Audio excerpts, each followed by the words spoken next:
Bunu arabayı sormaz ha. Bunu kimin ara? Ambulans karışmıyor. Aynen yuvarlık ya bak. Aslan içeride ölüyor. Yapma burayı zaten.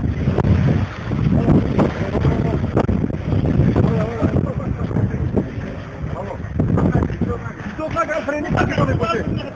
Baba bu şey. Şimdi televizyon.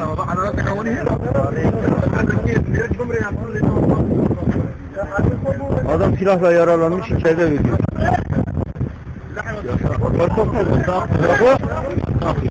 Hastane içerisine çekmek yasak, tamam mı?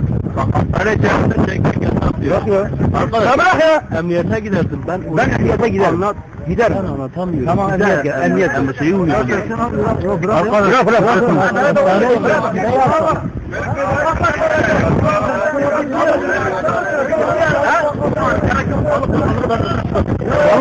Ben sana bakıyorum. Tamam ya sana bakıyorum. Ben istersen televizyona gönderim. Televizyona. Tamam gerek yok. Ben sana bakıyorum. Gerek yok. Sana bakıyorum. Gerek yok.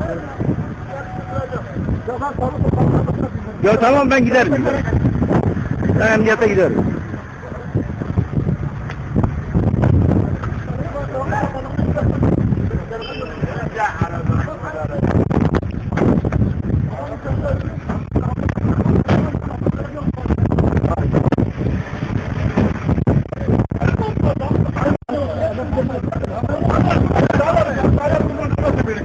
Çalıştırmaya çalışıyor.